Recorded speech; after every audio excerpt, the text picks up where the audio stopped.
Radio Intereconomía. Eres lo que escuchas. La dirección de Radio Intereconomía no se responsabiliza ni comparte necesariamente las opiniones y consejos de sus colaboradores o las realizadas por terceros ajenos a este programa.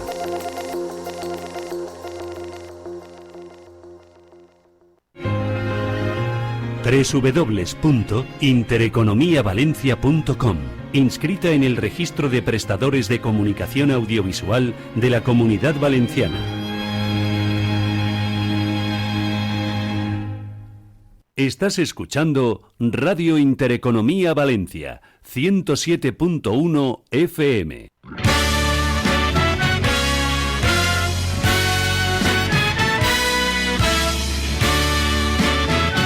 Aquí comienza Mañana es tarde con Juanfran Barberá.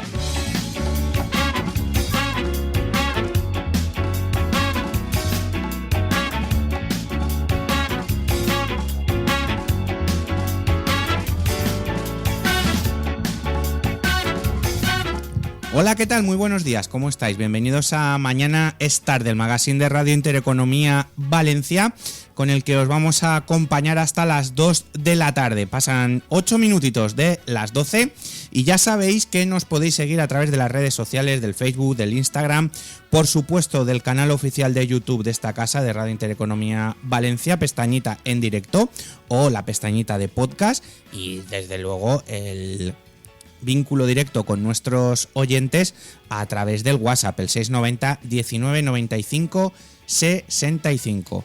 690 19 95 65. Paso ya directamente a presentar a nuestra jefa técnica, Atenea. Buenos días, Atenea Sastre. Buenos días. ¿Qué tal? Muy bien, ¿y tú? Pues cruzando los dedos, a ver si nos toca esos 5 milloncejos de la lotería primitiva de esta noche con la apuesta que hicimos ayer. Recordaros, el 16, el 29, el 31, el 37, el 45 y el 3 que dije yo al final. Así que con eso vamos a jugar por ese bote de 5 millones. Dicho esto, vamos a cambiar el tercio. Hoy empezamos de otra manera porque la actualidad manda y la verdad es que vamos a hablar de un tema muy importante. De esos que, pues si ayer vino la Fundación Proyecto Lazarus a contarnos lo que estaban haciendo para ayudar a todas las personas que tienen problemas de médula y sobre todo de movilidad, bueno, pues hoy vamos a hablar del bullying. Mañana es tarde con Juanfran Barberá.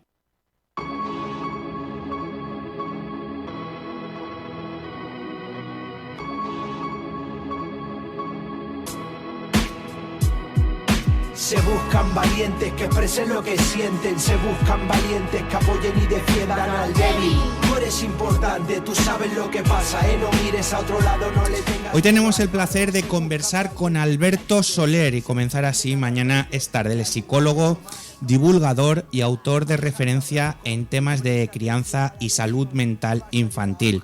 En esta ocasión nos acompaña para hablarnos de su nuevo libro, Hoy jugamos todos, una obra escrita junto a la psicóloga Concepción Roger e ilustrada por Nerea Vicente. Este libro, o álbum ilustrado, como prefiráis, dirigido a niños y niñas de entre 4 y 8 años, aborda un tema crucial y sensible como es el acoso escolar, ofreciendo herramientas para reconocerlo, enfrentarlo y sobre todo prevenirlo desde la empatía y la educación emocional. Hoy con valentía tiro yo para clase. No es justo que... Con un lenguaje cercano y una narrativa accesible, el libro no solo busca llegar a los más pequeños, sino también ofrecer una guía útil para padres, madres y educadores, que falta nos hace. Así que le damos la bienvenida y hablamos con Alberto sobre esta nueva aventura y los mensajes que esconde entre sus páginas. Bienvenido, Alberto. Un placer. Gracias por estar hoy aquí. ¿Qué te llevó a escribir un libro infantil sobre el acoso escolar? Pues a ver, nosotros, por desgracia, tenemos contacto, ¿no? en nuestro centro de psicología con muchos casos de nenas y nenes que sufren bullying, ¿no? Entonces, queríamos escribir un cuento, una historia que pudiera ayudar a esos nenes, a esas familias y también a los profes que conviven con estos alumnos para poder afrontar este tema, ¿no? Pero no lo queríamos hacer desde la óptica clásica, que era poniendo el foco en la víctima ni en el agresor, sino haciendo lo que consideramos que es más importante, y son muchos los estudios que lo respaldan, que es dirigirnos a los testigos de esas situaciones de acoso, ¿no? Porque si solamente nos dirigimos a víctima o acosador, nos quedamos cojos y realmente no atajamos la situación. Pero si todas esas personas que son espectadores pasivos de la situación se activan y critican, protestan y denuncian esa situación, ya no tenemos acoso. Poco a poco cada vez se denuncia más estos casos de acoso, ¿no? Por suerte sí, cada vez estamos más concienciados de la importancia de luchar contra el acoso escolar, e identificamos como situaciones de acoso escolar cosas que hasta hace poco pues, eran cosas de niños, ¿no? Vamos integrando que son cosas que tenemos que tener una tolerancia cero, vamos identificando qué es acoso escolar, qué no lo es, pero tenemos que transmitir a nenas y nenes la importancia, ¿no? De que cuando sean testigos de estas situaciones, primero recurran a un adulto de referencia para que les pueda ayudar, y segundo, que arropen a la persona que está siendo víctima para ayudarle, para que no esté sola y para que de esa manera sea menos blanco de los acosadores. ¿Cómo crees que, claro, desde el mundo de tu perspectiva, el mundo de la psicología, el mundo de la educación, ¿cómo crees que estos cuentos pueden ayudar a los niños a identificar y poner nombre a situaciones de bullying? Porque claro, son niños de 4 a 8 años y es importante también que se den cuenta de las cosas, ¿no? Aunque son esponjitas. Claro, y nosotros tenemos experiencia por los otros cuentos infantiles que hemos hecho en poder ayudar a nenas y nenes pequeños a ponerle nombre a cosas que quizá están sintiendo, están experimentando o están observando, pero no saben realmente de qué se tratan. Lo hicimos con el miedo, lo hicimos con la ansiedad y ahora queríamos hacerlo con el acoso escolar. Porque nenas y nenes, pues lamentablemente, pues tienen la experiencia de estar en contacto con estas realidades, pero muchas veces no saben de lo que están hablando y no son capaces de identificarlo. El hecho de ponerle nombre y saber que es algo contra lo que tenemos que luchar y saber cómo reaccionar, pues ayuda mucho a poder atajar estas situaciones desde el momento cero.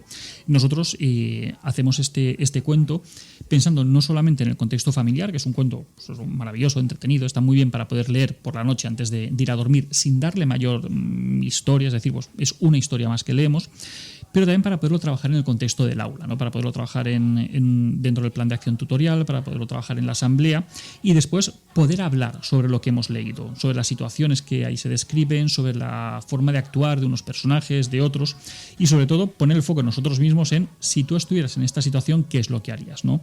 Por eso también incluimos al final del libro una guía para familiares y docentes para darles recursos más allá de la historia que contamos, para poder afrontar este tipo de situaciones, poder prevenir y poder actuar cuando sea necesario. Alberto, ¿las familias están preparadas? Sí. O siempre estamos con el... Bueno, a mí no me va a tocar, claro, hasta que te toca, claro. Y decirte que sí y no, porque creemos que estamos preparados, porque la buena voluntad la tenemos, pero realmente nos faltan muchas veces herramientas, y nos faltan estrategias y sobre todo nos falta ser capaces de diferenciar lo que es acoso de lo que no lo es. Yo siempre digo que las familias somos un ejemplo y un modelo para nuestras criaturas, especialmente cuando no queremos serlo, ¿no? Entonces, esa prevención del acoso escolar, pues por supuesto, empieza en casa. Empieza con nuestra conducta hacia nuestros hijos, con nuestra conducta hacia nuestros iguales, con nuestra conducta hacia esa persona que se ha saltado un paso de cebra cuando estamos conduciendo, cómo aparcamos cuando vamos por la calle, cómo nos dirigimos a la persona que trabaja para nosotros. Esa conducta que nosotros tenemos hacia los demás es la que luego nuestras hijas y nuestros hijos van a replicar, ¿no? Entonces, pues, seamos conscientes que tenemos mucho que hacer mucho antes de hablar del bullying. Es que... que el ejemplo es complicado, ¿eh? No, es demoledor. Más que complicado, es demoledor. Uh-huh. El protagonista es Lucas, uh-huh. Es un niño que sufre acoso. Su antagonista es Max, uh-huh. que encarna, pues eso, ¿no? Sería el abusón. Sí. Pero hay una escena clave en el libro en la que Lucas se atreve a decir: eso no me gusta. Uh-huh. ¿Por qué es tan importante enseñar a los niños a poner límites desde pequeños? Es muy importante para prevenir no solamente estas situaciones, sino muchas otras situaciones relacionadas con el abuso, en este caso no escolar, en las que es necesario que niñas y niños sepan cuáles son los límites de su propio cuerpo y los límites de situaciones que van y no van a tolerar, ¿no? Desde que son muy pequeñitos tenemos que transmitirles que su cuerpo es de ellos, como dice otro cuento precioso, se llama Tu cuerpo es tuyo, ¿no? Tenemos que enseñarles cuáles son los límites de su propio cuerpo y situaciones que ellos no tienen por qué tolerar, y actitudes que no tienen por qué tolerar por parte de otras personas. Lo que pasa es que a veces por miedo al rechazo, por miedo a que nos dejen de lado, pues acabamos aceptando actitudes, tratos que quizá no son los que merecemos. Has escrito el libro junto a Concepción Roger, que también es psicóloga. ¿Cómo fue el proceso de escritura a 4 manos? Pues maravilloso, y no sabemos hacerlo de otra forma, ¿no? Yo siempre digo que somos coautores de este cuento, de 5 libros más, somos coautores de 3 hijos, de 2 centros de psicología, y no sabemos hacer las cosas de otra forma. Estamos acostumbradísimos a trabajar juntos, y de hecho es maravilloso, ¿no? Porque tenemos estilos muy diferentes de abordar tanto la escritura como otros proyectos, y nos complementamos muy bien. Vamos, yo solo sería incapaz de hacerlo. Qué bonito. Oye, y las ilustraciones de Nerea Vicente son preciosas. He estado leyéndolo, aportan muchísima emoción visual al relato. ¿Qué papel tuvieron las ilustraciones a la hora de construir el mensaje? Nosotros primero hacemos la historia y después las pasamos a los ilustradores, a Nerea en este caso, para que pueda plasmar aquello que nosotros queremos transmitir, ¿no? Y sí que es verdad que Nerea desde el primer momento captó perfectamente cuál era el estilo que le queríamos dar a la historia, y lo ha hecho de una manera que es tremendamente visual y les entra muy bien a los peques. De hecho, nosotros antes de lanzamiento, cuando estamos con los primeros borradores, pues como nos gusta hacer siempre, ¿no? Lo vemos a nenes de diferentes edades, lo vemos a nuestros propios hijos, y nos sorprendió cómo les llegaba el mensaje y cómo las ilustraciones potenciaban ese mensaje que queríamos transmitir, incluso por edades inferiores a las edades a las que nos estamos dirigiendo. ¿Y la recepción ha sido buena? Pues nos está gustando mucho la acogida que está teniendo, sobre todo por parte también de docentes, ¿no? Porque lo están utilizando Es que lo veo tan importante. Sí, es muy importante, pero ¿sabes lo que ocurre? Que cuando nosotros hablamos de dificultades para nuestro propio hijo, movemos cielo y tierra para ayudarle. Pero cuando hablamos de la prevención y sobre todo de cosas que le pueden ocurrir a los demás, ahí es cuando pasamos de lado. Es cuando nos cuesta mucho más. Y ahí es donde nosotros queremos enmarcar este cuento. No tanto en dar una solución para que tú ayudes a tu hijo, sino para que entre todos construyamos una colectividad, un grupo que se preocupen de ellos mismos, que se cuiden los unos a los otros, porque es la única manera de hacer frente a esto. ¿Cuántas veces se nos llena la boca cuando estamos pues en reuniones que hay gente joven o hay niños? Sois el futuro. Pues el futuro hay que cuidarlo. Claro, a mí eso es no paradójico, me gusta, ¿no? Claro, entiendo lo bien intencionado, ¿no? Cuando decimos que los niños son los ciudadanos del futuro. Pero cuando decimos eso nos olvidamos que ya son ciudadanos hoy, que merecen un trato, un respeto, unas infraestructuras, una organización urbana que les tenga en cuenta, ¿no? Porque sí, son el futuro, son los futuros contribuyentes, quizá deberíamos decir, ¿no? Son quienes van a pagar, esperemos, nuestras pensiones, pero a día de hoy son sujetos de derecho, son ciudadanos de pleno derecho a los que tenemos que prestarles atención, tenemos que ayudarles y tenemos que darles recursos para que esa infancia, esa preparación para la vida adulta, pues sea lo más feliz y más satisfactoria posible. Lo has dicho al principio, pero quiero recalcarlo, ¿no? Los adultos también pueden aprender leyendo este libro con sus nenes. Sin absolutamente ninguna duda, porque aparte de los consejos que damos ya específicamente para familias y educadores, les va a ayudar a poder identificar esas situaciones que pueden ser susceptibles de acoso escolar, y sobre todo les va a transmitir la importancia del grupo, la importancia de la denuncia, la importancia de poner en conocimiento de los demás y la importancia de no callarnos ante las injusticias, que creo que es básico si queremos luchar contra el acoso escolar. ¿Qué consejos le darías a madres, a padres, a docentes para detectar señales tempranas de acoso y actuar de forma efectiva? Primero lees el libro. Lo primero lees el libro, que es maravilloso. Y si no se lo quieren comprar, que lo pidan en la biblioteca pública más cercana a su casa, que ahí estará. Y si quieren ser capaces de identificarlo, transmitirles que no es sencillo, que lamentablemente la sintomatología y los problemas emocionales en la infancia son muy inespecíficos, contienen sintomatología común a muchos casos diferentes. La sintomatología de una nena o un nene que está sufriendo bullying puede ser muy similar a la que pueda tener si tiene una afección física cualquiera o si puede tener un problema de ansiedad o de miedo. Va probablemente a mostrar rechazo a la escuela, va a tener conflictos con sus amistades, le vamos a ver más irritable, puede tener problemas de sueño, puede tener pesadillas, puede tener somatizaciones como dolores de tripa, de cabeza. Y si verdaderamente queremos poder intervenir a tiempo y poder conectar esa sintomatología tan ambigua con quizá mi hijo está sufriendo acoso escolar, es imprescindible una coordinación fluida con el centro escolar. No desaprovechemos la oportunidad de tener una tutoría. Yo siempre recomiendo al menos una tutoría cada trimestre con el tutor o tutora de nuestra criatura, en la que dejemos para el último lugar el repaso de cómo va académicamente la criatura y preguntemos por cómo está en el centro, cómo está con su grupo de amistades, cómo se relaciona con los demás, cómo juega en el patio, cuál es su conducta en el comedor, si ayuda a los demás, si los demás le ayudan a él, y entendiendo cómo es esa conducta con sus iguales, podemos identificar si puede haber alguna dificultad o no y entonces conectarlo con las cosas que luego nosotros vemos en casa. Pero ahí la comunicación familia-escuela es básica. ¿Hay algún personaje del libro con el que te sientas especialmente identificado o que oye, igual representa una experiencia personal? Esto nunca... Yo personalmente no, pero sí que cada personaje representa un perfil de niña, de niño que he podido conocer, ya sea personal o profesionalmente, ¿no? Y a mí lo que me gusta sobre todo es un personaje que no aparece en todo el cuento, pero quizá es el personaje más importante, y es el grupo. Es esa fuerza que la suma de todos los protagonistas tienen, y son un personaje en sí mismos. Cómo ese grupo es el que evita que al final Lucas lo acabe pasando mal. Es ese personaje, el grupo, la suma de todas esas individualidades, los que acogen a ese niño nuevo y los que ponen límites a ese agresor. Por eso que mi personaje favorito es el que no tiene nombre, que es realmente el grupo y es la suma de todas esas niñas y niños que saben que tienen que actuar para ayudar. De hecho, la canción que hemos puesto para introducir es del Langui y es una canción que habla de eso, ¿no? Sí. De que el grupo tiene que arropar para que tú vayas al colegio valiente y decidido, ¿no? Eso es. Y al final, cada uno cuando nos despertamos por la mañana, pues elegimos en el lado en el que queremos estar, ¿no? Y cuando se nos presenta una situación complicada, como por ejemplo cuando estamos viendo a alguien que está haciendo bromas de mal gusto a otra persona, nosotros tenemos la capacidad de decidir: ¿queremos estar en el lado del acosador o queremos estar en el lado de la víctima? Hombre, Alberto, es que no es tan fácil. Es que ser matón es muy fácil. Claro, y no, realmente no es tan complicado. Muchas veces la opción que tomamos es el silencio. Pero el problema es que el silencio es ponernos del lado del acosador. Y ese silencio es cómplice de lo que después va a ocurrir.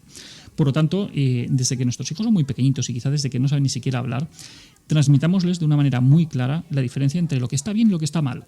Que luego ya serán adultos y sabrán que quizás si tienen mucha hambre y no tienen dinero, robar una barra de pan para comer no está tan mal.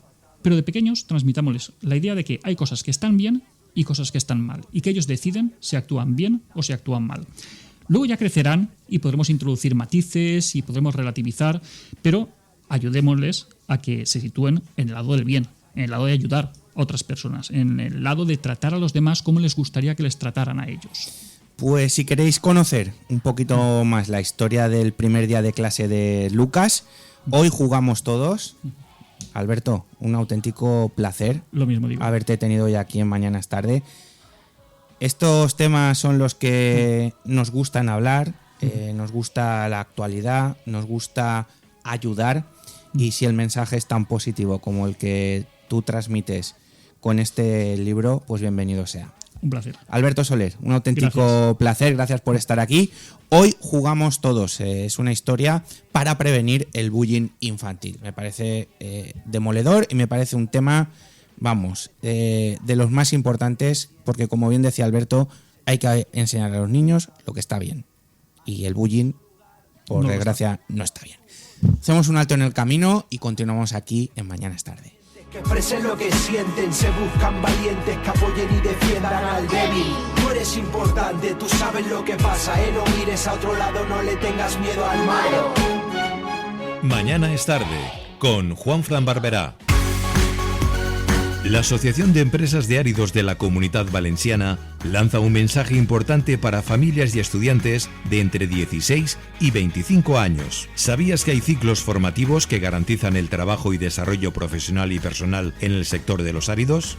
Trabajo garantizado y bien remunerado. Inscripciones hasta el 2 de junio llamando al 626 288 220. Una escapada en pareja, una aventura en familia y con mascota, una cita de negocios, una quedada con amigos o simplemente porque tú lo vales. Cualquier motivo sirve para sacar tu lado más casual, ponerte en modo viaje y disfrutar de una experiencia tematizada en Casual Hoteles. Hazte bicasual y consigue un 10% de descuento. Casual Hoteles. Elige destino. Elige tu tema. casualhoteles.com. Esta primavera Biopark propone un viaje para descubrir la belleza de la naturaleza salvaje, para contemplar algunas de las especies animales más emblemáticas y más desconocidas. Descubre Biopark. ¿Te gustan las bandas sonoras? Ciudad de las Estrellas es el programa en el que escucharemos las bandas sonoras de tus películas favoritas de ayer, hoy y de siempre. Ciudad de las Estrellas, donde las bandas sonoras son las grandes protagonistas. Sábados y domingos a las 10 de la mañana en Radio Intereconomía Valencia. Presenta y dirige Ramón Ferrer.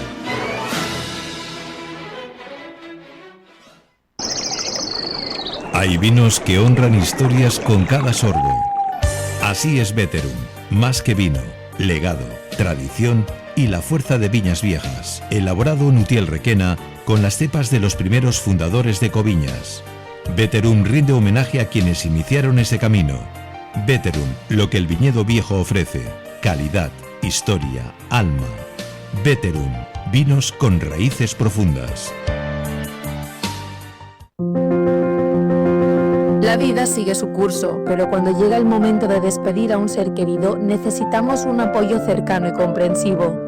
Funeraria La Serranía está contigo en este difícil trance, ofreciendo un servicio integral, personalizado y durante las 24 horas del día para que puedas despedirte con tranquilidad. Llama ahora al 618 87 88 19 o contacta en funerarialaserranía.es, porque juntos podemos honrar a quienes amamos.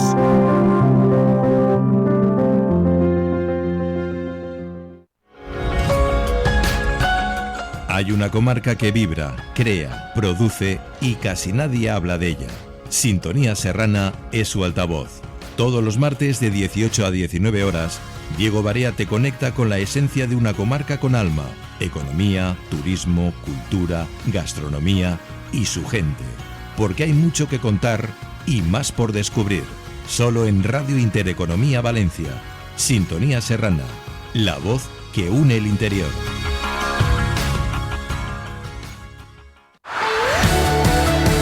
La locución es el arte que provoca que la voz se convierta en un sentimiento determinado. Alegría, tristeza, miedo. En cada programa, cuña o spot que grabamos, la locución pretende provocar una emoción a nuestro oyente. Esta afirmación y las preguntas que te vendrán a la mente lo encontrarás en Iniciación a la Locución de Julio Madrigal. Edita Upwords Altaveu. Ya a la venta en librerías y Amazon.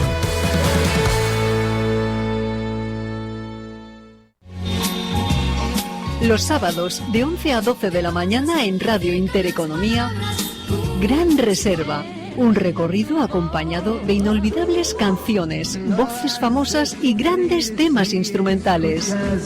Gran Reserva, un programa que recoge 30 años del pop español, con Julio Madrigal Gramaje.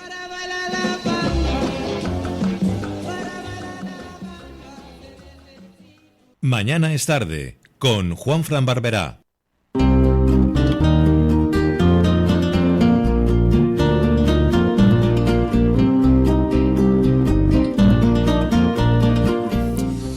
Hoy en Mañana es tarde continuamos, pasan 30 minutos de las 12 de este 29 de mayo. Tenemos el privilegio de recibir en nuestro espacio a una de las autoras más leídas y queridas de la literatura en español. Ella es María Dueñas, conocida por éxitos como El tiempo entre costuras, Las hijas del capitán o Sira. Vuelve a las librerías con una nueva y esperadísima novela, Por si un día volvemos.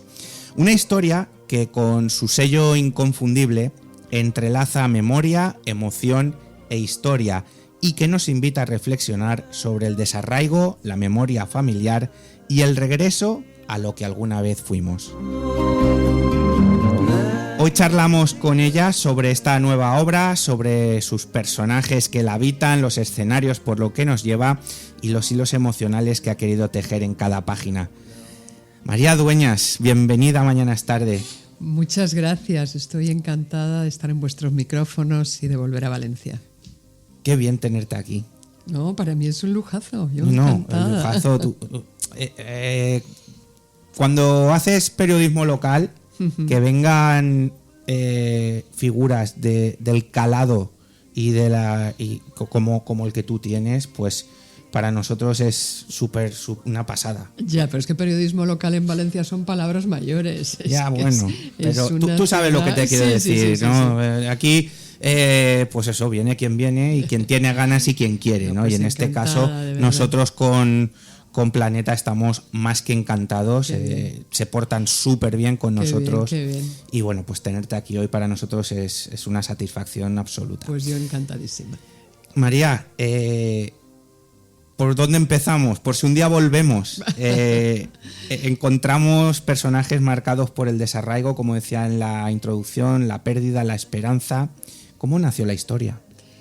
Bueno, casi todas las 500 y alguna página de historia se desarrollan en la ciudad de Orán, al otro lado del Mediterráneo. Este Mediterráneo nuestro, pues en la orilla sur.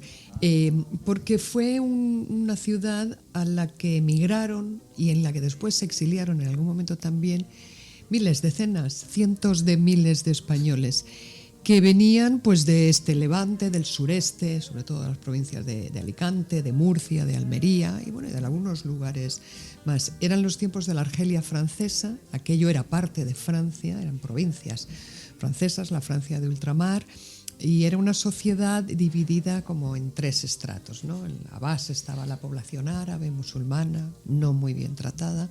En la capa superior estaban los franceses, su administración, sus militares, su sistema educativo, su comercio, sus negocios.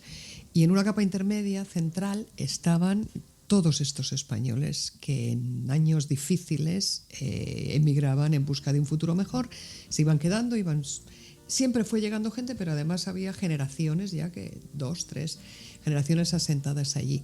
Yo tenía constancia de que existía este impacto y esta presencia española en Orán y en Argelia. Además, Orán fue una ciudad española durante 300 años, siglos XVI, XVII, XVIII, muy vinculada a nosotros por el comercio, por la defensa, en fin, por todo. Y en cambio se había escrito muy poco, se sabía muy poco. Lo saben los grandes historiadores, lo saben quien tuvo familia allí y la gente vinculada, pero gente común y los lectores de narrativa contemporánea no tenían idea de lo que allí pasó aquellos años, y por eso yo quise dedicarle una novela. Protagonistas que son mujeres fuertes en entornos adversos, que no es la primera vez que pasa en tus novelas.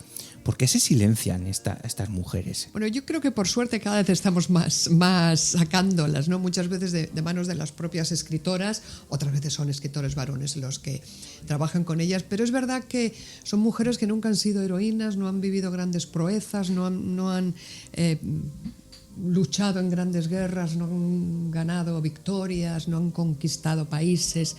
Entonces sus nombres han quedado en el anonimato a lo largo de toda la historia, pero una con otra, pues han hecho que el mundo gire, ¿no? Que la sociedad avance y que seamos lo que hemos llegado a ser. ¿Por qué sentiste que era el momento de contar esta historia? Bueno, yo tenía esta novela en mente el concepto, no la novela en sí, pero Orán como destino y este tipo de aventura literaria, yo la tenía en mente desde hace varias novelas atrás, pero al final siempre se me ha ido cruzando otro proyecto distinto y bueno, era en esta que es mi sexta novela después del tiempo entre costuras, Misión Olvido, La Templanza, a ver qué más, Las hijas del capitán Isira, que se publicó en 2021. Esta es mi sexta novela y bueno, creí que había llegado su momento.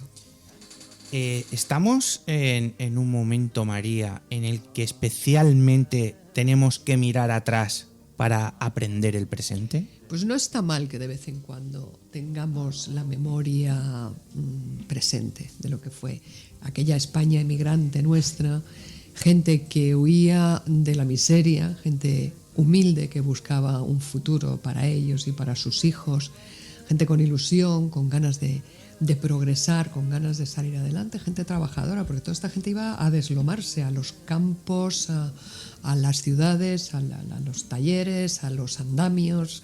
En fin, era gente que venía inculta, pobre, sin perspectiva de nada, que iban a buscar un futuro mejor, como vemos ahora, pero en el anverso de la historia, ¿no? Entonces está bien que tengamos la memoria un poquito. Como una mujer de Ciudad Real se va a Orán.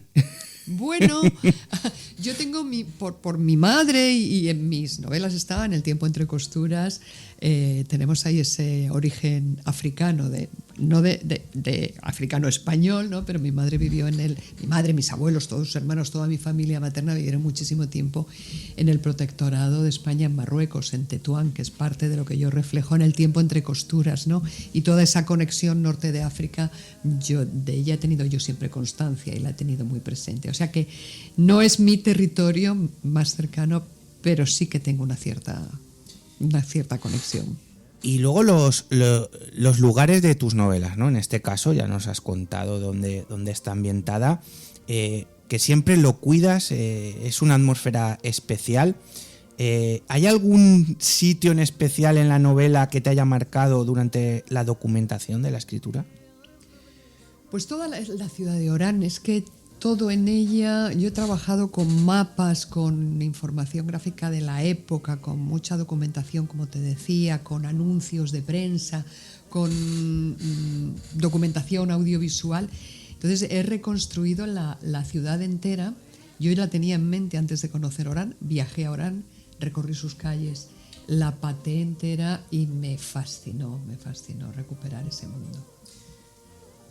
¿Te sientes bien cuando acabas la novela? Me siento súper bien, tengo unas ganas locas de terminarla siempre. Y cuando llega la promoción, ¿eres de las que la disfruta? Sí, porque hay compañeros y compañeras tuyas sí. que en estos micros han dicho, es que esto al final se va un poco de madre. No, sí, se puede ir lo que tú quieras que se vaya. Sí, no, yo sí la disfruto. Para mí es parte del proceso, ¿no? Cada novela nueva es un proyecto, es un pedazo de mi vida, ¿no? Y entran muchas cosas, entra la documentación, como he dicho, entra la escritura, entran las correcciones, entra la preparación del lanzamiento y entra la promoción. Para mí no se desgaja, no son cosas, son procesos distintos, pero están dentro de todo. La protagonista es Celia Belmonte. Cecilia, perdón. Sí. Cecilia, no te he dicho yo que tengo que ponerme... una mujer que adopta múltiples identidades a lo largo de la novela.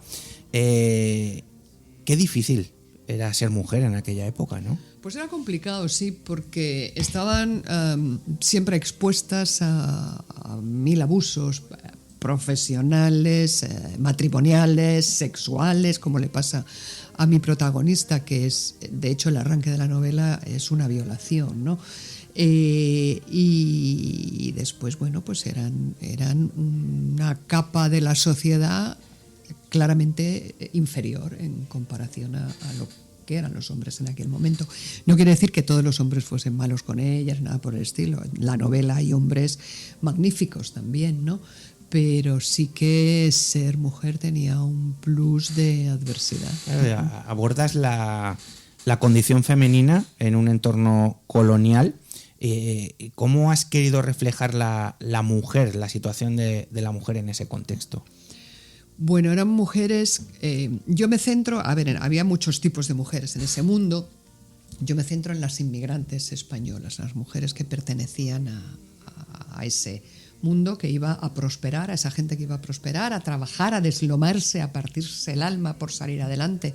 Entonces son mujeres que se ayudan entre ellas cuando hace falta, que son conscientes de que viven en un hoy por ti, mañana por mí. Yo hoy si tengo un poco de comida y tú no tienes, te la doy. Yo hoy si tengo trabajo y tú no tienes, lo comparto contigo. Se te muere alguien y te ayudo a enterrar a tus muertos, te acompaño, te echo un brazo por encima. Tienes un parto y estás sola y te acompaño a que tu hija venga al mundo.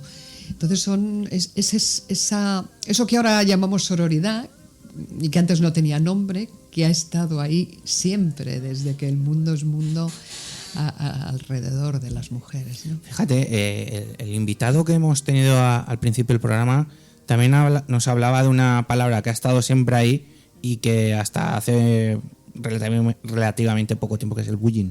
Ajá, totalmente, claro. Son comportamientos, actitudes, formas de estar en el mundo que no tenían una etiqueta hasta estos tiempos modernos, en los contemporáneos, en los que todo lo etiquetamos. Pero esos comportamientos han estado ahí siempre. Eso era los abusones de patio de colegio, son míticos, ¿no? ¿Quién no ha pasado por ahí? Y las mujeres ayudándose entre ellas, entre vecinas, entre miembros de las mismas familias, entre desconocidas a veces, como le pasa a Cecilia, pero con ese sentimiento de hoy te toca a ti, pero mañana puede que me toque a mí, pues ha estado ahí siempre. Nos cuentas en la novela la vida de Cecilia a lo largo de 3 décadas. Sí. ¿Qué te llevó a desarrollar estas 3 décadas concretamente? Son los últimos 35 años de la Argelia francesa, de esa situación colonial que se extendió para Francia a lo largo de 130 años y que termina de una manera muy dramática y muy triste, ¿no? Después de la Segunda Guerra Mundial empieza el movimiento nacionalista argelino a luchar por su independencia. Lo hacen de una manera espantosa, de una manera muy sangrienta contra la población europea. El Estado francés, con el ejército francés, reacciona de una manera también brutal contra ellos. Y hay 8 años de sangre en aquel tiempo, hasta que al final, en 1962, ya el general de Gaulle, presidente francés, le negocia la independencia con Argelia y Francia se siente aliviada, los argelinos se sienten aliviados, pero hay un grupo de población, los que después se llamarían Pieds Noirs, que es la población civil europea, que ha crecido, vivido y hecho su mundo en ese norte de Argelia, que no sabe qué va a ser de ellos, ¿no? La siguiente pregunta era, sí. En la obra se aborda la historia de los Pieds Noirs españoles. Exactamente. ¿Por qué consideraste importante rescatar este episodio? Bueno, pues entre todos estos que te estaba comentando, todo este gran bloque, porque eran 1 millón y pico, 1 millón y pico más o menos, de ciudadanos europeos que tienen que abandonar Argelia, como te decía, había muchísima gente de origen español, ¿no? Que ya no se llaman Paco, ya se llaman François, y ya no se llaman Antonio, ya se llaman Antoine, pero que siguen teniendo un vínculo, ¿no? original con España. Y eso es un capítulo de nuestra historia muy desconocido. Es los Pieds Noirs españoles. Cuando se van, la mayoría lo hace a Francia, pero algunos llegan a España, a las costas del sureste. Hay 2 barcos grandes de la Transmediterránea, que envía Franco para traer a los últimos españoles que quedan. Y bueno, y es un capítulo de nuestra historia muy interesante y muy desconocido y muy cercano, además, en el tiempo y en el espacio, en la geografía, y me interesaba muchísimo recuperarlo. La vida de aquellos Pieds Noirs españoles, de muchos exiliados, que también, porque a todo este movimiento migratorio de más de un siglo se le suma, después de la Guerra Mundial, de la Guerra Civil Española, también el exilio, ¿no? Que es muy duro. Entiendo que es una novela en la que la familia y la amistad tienen un papel fundamental. Sí, la amistad mucho, la familia menos, porque Cecilia se va muy sola. Ella, bueno, compone una microfamilia, pero en realidad son más que nada las mujeres amigas que le tienden una mano. Catherine, que es su socia en el negocio de jabones que ella monta, Madame Leclerc, que es una maestra francesa jubilada que le enseña a leer y a escribir en francés, porque ella hablaba el francés de la calle, pero no leía y escribía, y para ella eso supone un giro radical en su vida, y muchas otras mujeres que se cruzan por su camino, y amistades con hombres que son también, algunos son amores, otros su socio, que es un viejo judío, que es al final es un socio empresarial, pero finalmente también tiene una actitud incluso paternal con ella, ¿no? En fin, va viendo gente que la arropa en algún momento o que va con ella de la mano, sus empleadas después, cuando ella se convierte en una empresaria ya sólida y con renombre y en una mujer muy carismática y cambia de mundo y cambia de vida, cambia de barrio, cambia de posición social, pero no se le olvida nunca de dónde viene y ayuda a sus empleadas también, ¿no? Entonces sí, hay mucha historia. Y lealtad. Claro, lealtad. Cecilia no olvida nunca quién le tendía una mano, cómo se portaron con ella, y ella intenta hacer lo mismo. ¿Sientes una responsabilidad literaria o moral al dar voz a quienes han sido en este caso olvidadas por la historia? Bueno, yo no quiero cargarme con una responsabilidad, yo creo que eso son palabras un poco mayores. Simplemente si está en mi mano y a través de mis letras y a través de mis novelas compartir con los lectores algo que yo conozco o que yo trabajo y que después a ellos les puede interesar para ampliar su visión del mundo, pues encantada. ¿Qué esperas que el lector se lleve después de leer esta novela? Bueno, primero, a mí no se me olvida que es una obra de ficción, ha salido de mi imaginación con unos personajes que yo quiero que provoquen seducción en el mejor de los sentidos a lo largo de la lectura, o sea, que disfruten de la vida de Cecilia, que empaticen con el personaje, que se dejen arrastrar por sus peripecias vitales, ¿no? Y después, si a eso se acompaña con como está siendo el caso entre los lectores, ¿no? Con descubrir un pedazo de nuestra historia en un entorno externo que desconocían, pues también es bienvenido. Pues por si un día volvemos a vernos. Eso es, ojalá. María, ojalá. Un auténtico placer tenerte aquí con nosotros, adentrarnos en las páginas de esta novela apasionante. Muchas gracias. Que como bien decías, no solo es una novela, ¿no?, sino que rescata un episodio silenciado de la historia. Uh-huh. Gracias por tu generosidad, por compartirnos tus palabras aquí en el programa, por favor. Y te deseamos, te iba a decir el mayor de los éxitos, pero es que no le hace falta, María. Bueno, sí. Te deseamos toda la suerte del mundo. No, vengo encantada, de verdad. Hacía mucho tiempo que no venía a Valencia y es una alegría. Se ha venido en un día de caloret, ¿eh? Sí, caloret, pero bueno, encantada. Vengo a participar además en el Festival Fronteras. y a encontrarme con lectores que siempre me consta que tengo muchísimos en esta tierra estupenda. María Dueñas, por si un día volvemos, Editorial Planeta. Muchas gracias. Un auténtico placer, muchísimas gracias. Una alegría para mí, hasta siempre. Hacemos un altito en el camino y continuamos en Mañana es Tarde.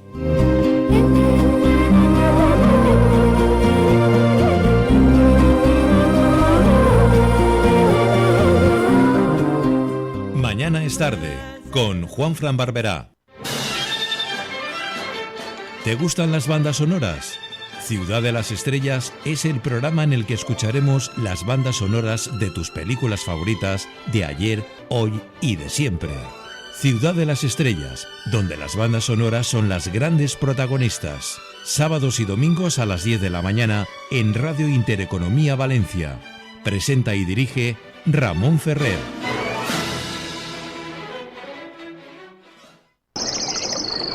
Hay vinos que honran historias con cada sorbo. Así es Veterum, más que vino, legado, tradición y la fuerza de viñas viejas. Elaborado en Utiel Requena con las cepas de los primeros fundadores de Coviñas. Veterum rinde homenaje a quienes iniciaron ese camino. Veterum, lo que el viñedo viejo ofrece.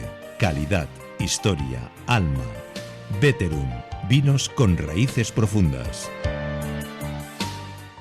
Una escapada en pareja, una aventura en familia y con mascota, una cita de negocios, una quedada con amigos o simplemente porque tú lo vales. Cualquier motivo sirve para sacar tu lado más casual, ponerte en modo viaje y disfrutar de una experiencia tematizada en Casual Hoteles. Hazte bicasual y consigue un 10% de descuento. Casual Hoteles. Elige destino. Elige tu tema. casualhoteles.com. Tiempo de descuento, el programa deportivo que repasa toda la actualidad del Valencia Club de Fútbol, Levante Unión Deportiva, Valencia Basket y todo el deporte valenciano de lunes a viernes de 3 a 4 de la tarde. Con el mejor análisis, noticias, tertulias, entrevistas y toda la actualidad del deporte valenciano. Con la dirección y presentación de Alex Gomar de lunes a viernes de 3 a 4 de la tarde. Escucha Tiempo de Descuento y vive todo el deporte valenciano. Esta primavera Biopark propone un viaje para descubrir la belleza de la naturaleza salvaje, para contemplar algunas de las especies animales más emblemáticas y más desconocidas. Descubre Biopark. La Asociación de Empresas de Áridos de la Comunidad Valenciana lanza un mensaje importante para familias y estudiantes de entre 16 y 25 años. ¿Sabías que hay ciclos formativos que garantizan el trabajo y desarrollo profesional y personal en el sector de los áridos? Trabajo garantizado y bien remunerado. Inscripciones hasta el 2 de junio llamando al 626 288 220. Comer y beber. Un lugar al sol donde Chema Ferrer hará posible los sueños de sibaritas, gastrónomos, mamotretos y tragaldabas. Comer y beber. Los jueves de 7 a 8 de la tarde en Radio Intereconomía Valencia. Los sábados de 11 a 12 de la mañana en Radio Intereconomía, Gran Reserva. Un recorrido acompañado de inolvidables canciones, voces famosas y grandes temas instrumentales. Gran Reserva, un programa que recoge 30 años del pop español, con Julio Madrigal Gramaje.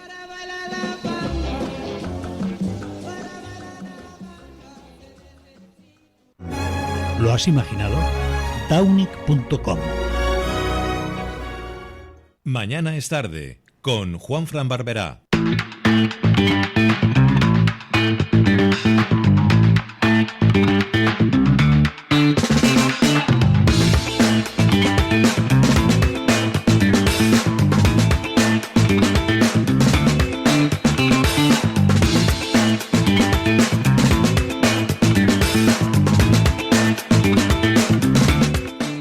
Continuamos en Mañana es tarde. Bueno, yo no sé si os...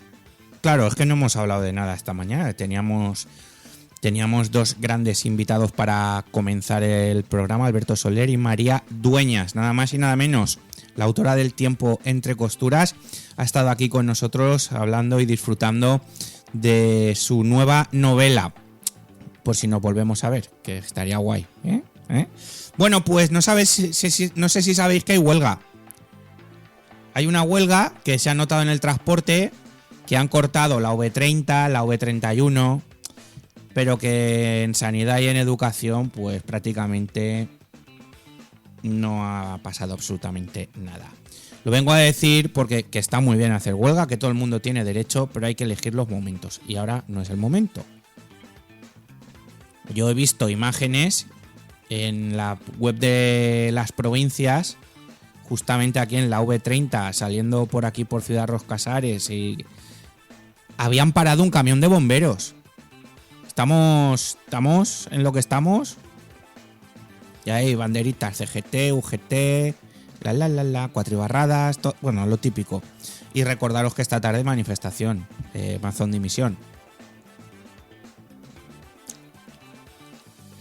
Es que ya estoy cansado de decirlo, que ya se tenía que haber ido hace tiempo, pero por favor, si hacemos huelgas y queremos hacer acciones de este tipo, hay que hacerlas con un poquito de sentido común. ¿De acuerdo? Eso por un lado. Por otro lado, se han aprobado los presupuestos de la Generalitat cosa que en el gobierno de España llevamos no sé cuántos años sin presupuestos, pero no pasa absolutamente nada. Y luego una noticia que sí que me gustaría comentaros respecto a la Dana, y es que los polígonos están asfixiados por la falta de pago de los seguros del consorcio. Y claro, ¿qué ocurre? Pues que se amenaza con cierre de bastantes empresas, porque el gobierno no ha cumplido con las indemnizaciones meses después de la riada. Del tema de Sánchez, la fontanera, lo que ha salido ahora diciendo que el número 1 era Sánchez y el número 2 Santos Cerdán, del hermano de Pedro Sánchez, de la mujer de Pedro Sánchez. Yo no sé, os lo digo de verdad, qué tiene que pasar para que este país se levante de una vez. O espabilemos. Yo tengo una teoría. Yo es que creo que nos han anestesiado. Y ya todo vale. Y no todo vale. Primero, Mazón, vete a tu casa. Poner a alguien competente y a dar el callo. Y luego en las elecciones ya se verá. Pero Mazón, vete. Eso por un lado. Y depurar responsabilidades, que para eso está una jueza con una instrucción. Pedro Sánchez, no sé a qué esperas. Pero ya no solo por la gestión en Valencia. El apagón. El otro día, ¿os acordáis que dije? Leí que a lo mejor era un experimento y el otro día parece ser que es que estaban poniendo a prueba las renovables. Ah, pues sí que era un experimento. Pero claro, eso no te lo van a decir. El caso de su hermano, el caso de su mujer, el caso de Ábalos, Koldo, Santos Cerdán, Aldama, la fontanera, ahora los nuevos audios del número 1 y el número 2. ¿Qué más hace falta? Y mirar que no pasa absolutamente nada. Eso sí, esta tarde, Mazón dimisión y todas estas cosas en el centro de Valencia. Que por cierto, esas manifestaciones las autoriza la delegación del gobierno. Y ya sabemos quién es la delegada del gobierno. Pilar Bernabé. Así que sacar vuestras propias conclusiones con estas noticias que os he contado. Atenea, rápidamente, ¿tenemos algún mensaje? Porque claro, con la vorágine del día de hoy no nos ha dado tiempo a saludar a nuestros oyentes. Sí, Pedro nos da los buenos días. Buen día, Peter. Mercedes también. Hola, Mercedes. Feliz jueves. Y igualmente. Mira, justo nos ha compartido esta foto. A ver. Mira. Fíjate. Espero que te haya gustado la entrevista. Y a Pedro decirle que, nada, ayer ya vimos las primeras imágenes ya oficiales del Rocha Arena por dentro. Madre mía de mi vida. Menudo pabellón, tú. Qué barbaridad. Qué barbaridad. Si es que cuando queremos... Bueno, cuando queremos no. Cuando el señor Roch los pone... Y ahora voy a extrapolar. ¿Os imagináis si el señor Juan Roch hubiese sido el presidente del Valencia? Ya tendríamos el campo. Ya lo tendríamos todo. Pero no. No. En fin, nos vamos al informativo y continuamos aquí en Mañana es Tarde con más información, con la visita a la Policía Nacional y con otro gran autor, con Jorge Molist.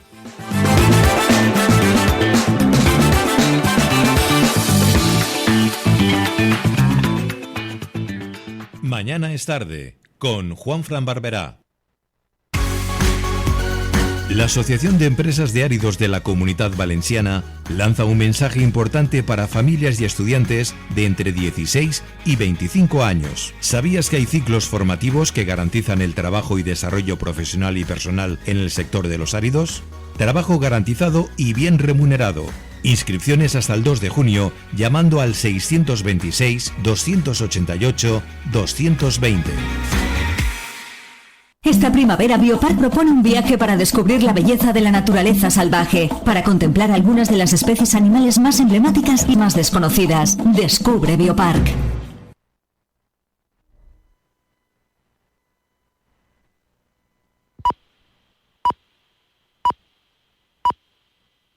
Es la 1 de la tarde, las 12 en Canarias. Radio Intereconomía. Boletín informativo.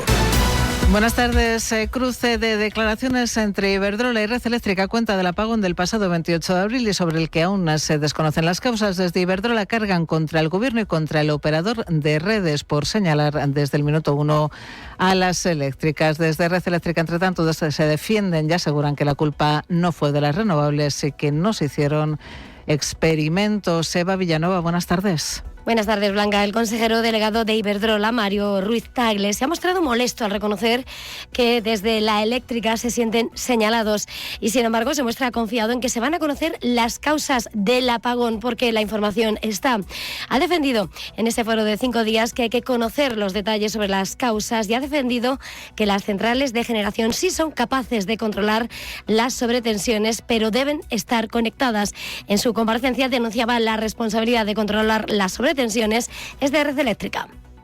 Nosotros no le decimos a Red Eléctrica cómo tiene que operar, es Red Eléctrica la que nos dice a nosotros cómo tenemos que operar. Y en cuanto a la reposición del servicio, la maravilla de reposición, vuelvo a insistir, fue porque el sistema funcionó. ¿Y qué significa que funcionó? Que las protecciones por sobretensión funcionaron. La presidenta de Redella, Beatriz Corredor, ha señalado, sin embargo, que no hubo un exceso de renovables y que Red Eléctrica no hace experimentos. Ha habido días en lo largo de este año y el pasado que las renovables han cubierto por encima del 80% de la demanda, no el 70%, mucho más. No es un problema. Entonces, las renovables no fueron el problema, no hubo un exceso de renovables y, por supuesto, no se hacen experimentos en Red Eléctrica.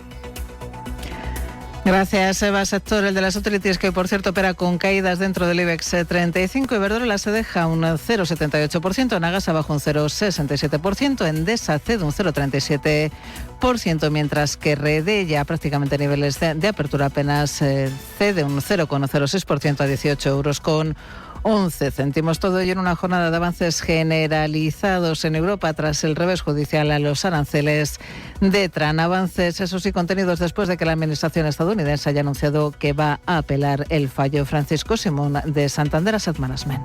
Podría cambiar significativamente el escenario de aranceles hacia adelante, ya que podría limitar los poderes que podría tener el presidente de Estados Unidos para imponer aranceles de forma unilateral, o por lo menos la justificación que está utilizando. Y esto sí que podría significar que el escenario económico a nivel global no va a ser tan desfavorable. Con todo, el Nikkei de la Bolsa de Tokio ha sumado al cierre un 1,88%, mientras que el Hansen de la Bolsa de Hong Kong se ha revalorizado un 1,35%. Y avances generalizados también de las plazas europeas. IBEX 35 arriba un 0,29% a 14.141 puntos. París sube un 0,7%. El DAX Xetra alemán se revaloriza un 0,33%, mientras que el Eurostoxx 50 opera con subidas del 0,6% a 5.409 puntos. Dentro del IBEX 35, ya al margen de esa caída del sector de las utilities, destaca en la zona baja de la tabla Indra, que opera hasta ahora con recortes del 0,94%. En positivo, Solaria, quien lidera los avances con subidas del 4,09%. En el mercado de divisas, el euro sube con fuerza frente al dólar, arriba un 0,54%, se compra y vende a esta hora a 1,1290 dólares. En el mercado de materias primas sube tímidamente el barril de referencia en Europa, el Brent arriba un 0,2%, 64 dólares 45 centavos. Y estamos pendientes ya a esta hora de una posible llamada hoy mismo entre el presidente de Estados Unidos, Donald Trump, y el primer ministro japonés, Shigeru Ishiba. Sobre la mesa, Japón estaría considerando usar la compra de equipos de defensa estadounidenses como moneda de cambio en las negociaciones arancelarias. La compra de equipos de defensa estaría entre un paquete de propuestas para obtener concesiones estadounidenses que también incluyen cooperación técnica en construcción naval, revisión de los estándares de inspección para automóviles importados y el aumento de las importaciones de productos agrícolas estadounidenses. Otras noticias. Y el presidente del Partido Popular, Alberto Núñez Feijóo, ha convocado una protesta contra el presidente del Gobierno, Pedro Sánchez, el próximo 8 de junio en Madrid, a la vez que se ha dirigido a los socios del Gobierno para una moción de censura. La moción de censura para sacar la corrupción de la Moncloa no depende de mi voluntad, yo la tengo toda. Depende de quienes le han dado soporte parlamentario hasta ahora.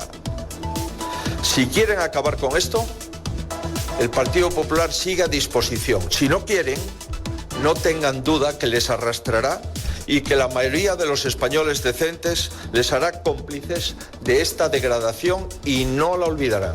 Continúan escuchando Radio Intereconomía. Pueden seguir informados en intereconomía.com.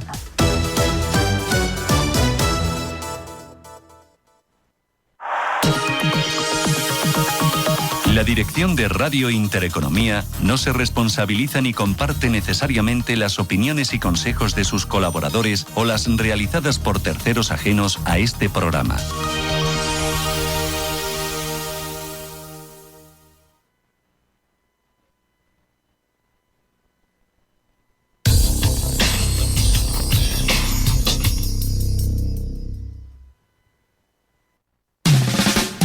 Reparación de dispositivos móviles, muchos. Como Computer Mobile SAT, ninguno. Reparamos todas las marcas de móviles, ordenadores y consolas. Computer Mobile SAT, Chermanía 69, Torrent. Una escapada en pareja, una aventura en familia y con mascota, una cita de negocios, una quedada con amigos o simplemente porque tú lo vales. Cualquier motivo sirve para sacar tu lado más casual, ponerte en modo viaje y disfrutar de una experiencia tematizada en Casual Hoteles. Hazte bicasual y consigue un 10% de descuento. Casual Hoteles. Elige destino. Elige tu tema. casualhoteles.com.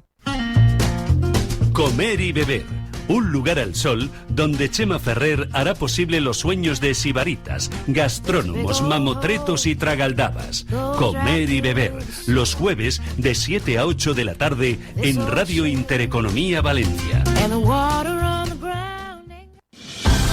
Cubirón. Somos empresa referente en montaje y rehabilitación de cubiertas y fachadas. Todo ello con la garantía de más de 40 años de experiencia y profesionalidad de la mano de un gran equipo especializado en proyectos innovadores. Cubirón. Comprometidos con la calidad y el servicio. Iniciación a la locución de Julio Madrigal. Edita AdWords Altaveu. Ya a la venta en librerías y Amazon.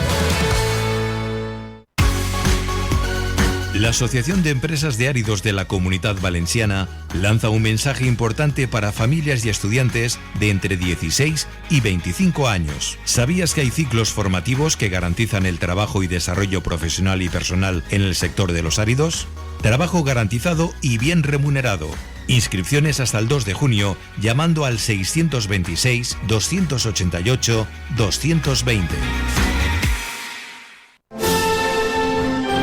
Veus de Festa, con Juanfran Barberá. Todos los lunes de 7 a 8 de la tarde tienes una cita con los protagonistas de nuestras fiestas y tradiciones.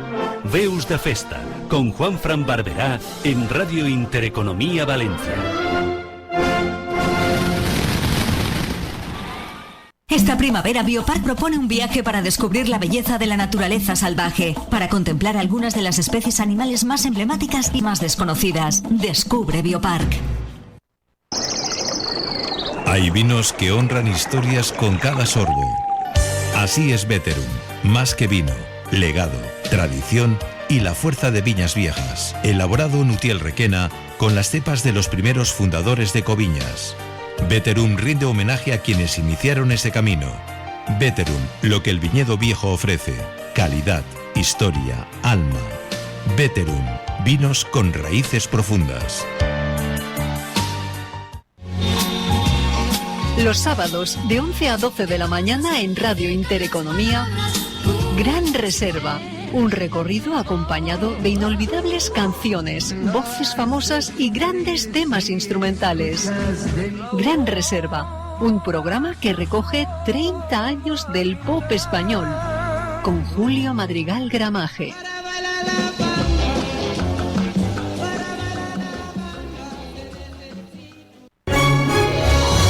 Si para tu proyecto de reforma buscas profesionalidad, confianza, servicio, diseño, análisis técnico, imaginación, conocimiento, habilidad, creatividad, constancia, experiencia, pasión. ¿Lo has imaginado? Taunic.com.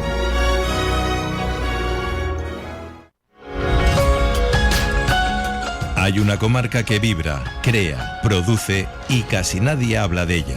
Sintonía Serrana es su altavoz. Todos los martes de 18 a 19 horas, Diego Barea te conecta con la esencia de una comarca con alma, economía, turismo, cultura, gastronomía y su gente. Porque hay mucho que contar y más por descubrir. Solo en Radio Intereconomía Valencia. Sintonía Serrana, la voz que une el interior.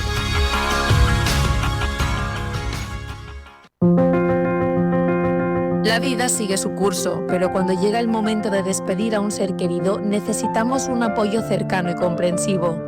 Funeraria La Serranía está contigo en este difícil trance, ofreciendo un servicio integral, personalizado y durante las 24 horas del día para que puedas despedirte con tranquilidad. Llama ahora al 618 87 88 19 o contacta en funerarialaserranía.es, porque juntos podemos honrar a quienes amamos. Mañana es tarde, con Juanfran Barberá.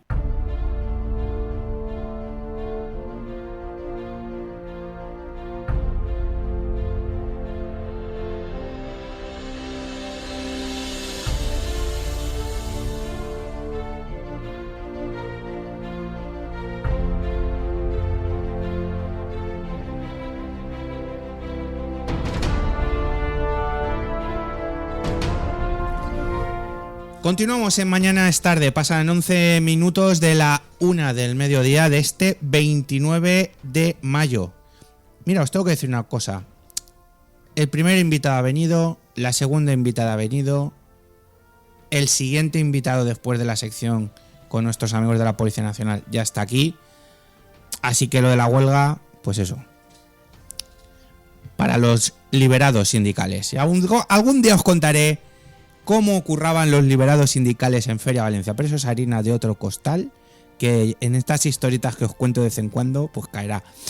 Lo que sí que nos vamos ahora mismo es a la Central de Policía Nacional de Valencia para adentrarnos en su departamento de prensa y hablar con su portavoz, Laura Ripoll. Laura, bienvenida. Muchas gracias, Juanfran. Buenos días. ¿Cómo estás? Muy bien. Como siempre. Estamos al pie del cañón, sí. Vaya, además de verdad, ¿eh? ¿Y vosotros? Nada, muy bien, aquí de juernes. De jueves. De jueves Genial. y mañana viernes, y bueno, pero bueno, esto es lo que hay. Bueno, Laura, la Policía Nacional ha detenido a 2 mujeres por hurtar, que se dice pronto, tarjetas bancarias a personas mayores y realizar compras con ellas.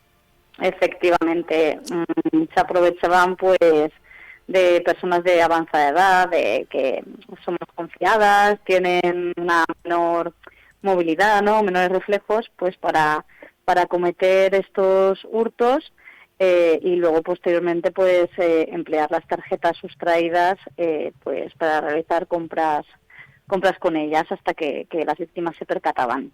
Bueno, las detenidas tienen 28 años. Han sido detenidas, como decíamos, como presuntas autoras de los delitos de hurto y estafa y actuaban casi siempre en la zona de tránsitos de Valencia y empleando el mismo modus operandi en casi todos los casos. A ver, esto ocurría más o menos entre que tengan los investigadores constancia.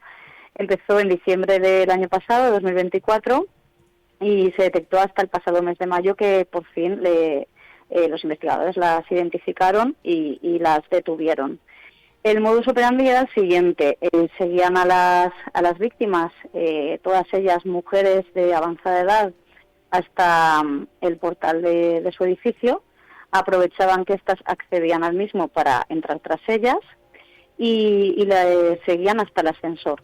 Una vez en el interior del ascensor, pues habrían observado previamente dónde guardaban pues su monedero o su tarjetero y le sustraían pues el mismo para hacerse pues tanto con dinero en efectivo como sobre todo con las tarjetas con las que luego pues como bien decíamos iban a comercios de distintos lugares de la ciudad y realizaban pues compras por un valor de estos que no piden, digamos, el código de seguridad, ¿no? El código PIN, siempre hay unas compras menores. Sí. Y nada, el valor de lo estafado con esas compras menores ha ascendido a más de 3.650 euros.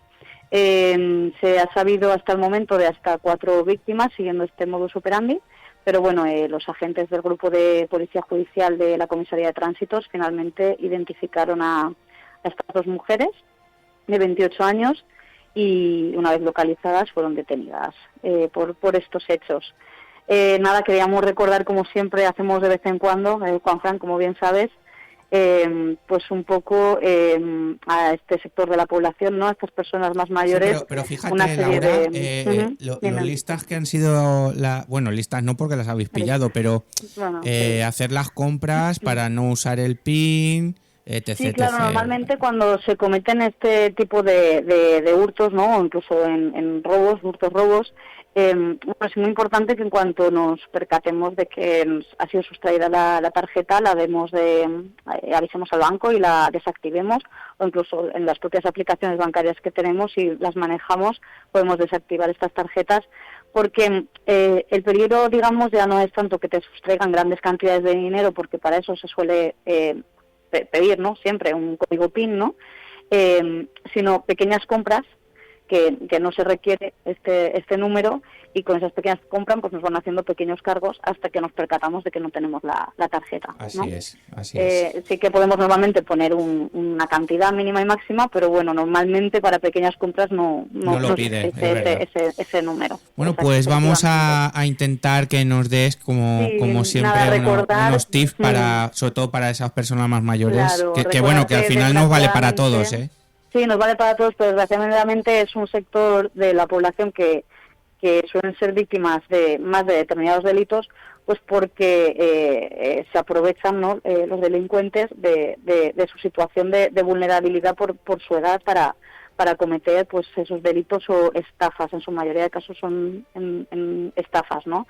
Pues recordar, por ejemplo, cuando se sale a la calle para acudir al banco, ¿no?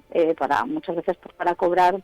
Las personas acuden al banco para sacar su pensión, ¿no? Para cobrarla, pues sí, siempre que se pueda, acompañado de alguien de confianza.